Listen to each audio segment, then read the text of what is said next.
अहमद के माफिया से मिट्टी में मिलने तक की कहानी भी समझा देता हूं। साल यानी ईयर 1979 में अतीक अहमद की पाप वाली कहानी का आगाज हुआ था।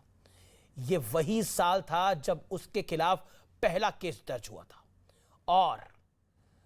और 10 साल बाद यानी 1989 में अतीक अहमद पहली बार निर्दलीय इलेक्शन चुनाव लड़कर पहली बार विधानसभा पहुंच गया।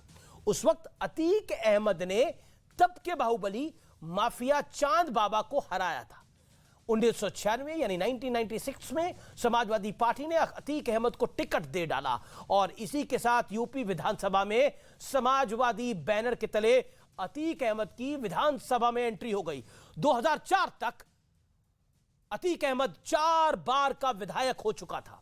2004 में ही अतीक अहमद फूलपुर से लोकसभा का चुनाव भी जीत गया समाजवादी पार्टी की टिकट पे, लेकिन इसी जीत से अतीक के मिट्टी में मिलने की अंत की शुरुआत भी हो गई, क्योंकि पहले राजू पाल फिर उमेश पाल की हत्या से अतीक अहमद के बुरे दिन की शुरुआत हो गई थी, क्योंकि सूबे में अब योगी आदित्यनाथ की सरकार थी, जिनके बारे में कहा जाता है कि योगी का वचन ही उनका शासन है। और उन्होंने साल 2017 यानी 2017 में पहली बार सत्ता संभालते ही कहा था माफिया या तो उत्तर प्रदेश छोड़ दे या फिर अंजाम भुगतने के लिए तैयार हो जाएं। याद कीजिए वो दौर जब स्वर्गीय मुलायम सिंह यादव मुख्यमंत्री थे और अतीक अहमद ने नोएडा अथॉरिटी के चेयरमैन राकेश बहादुर को घर में घुसकर पीटा था।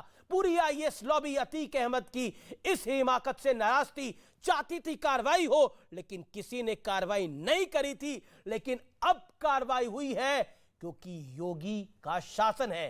हम देख सकते हैं फर्क साफ है। नमस्कार।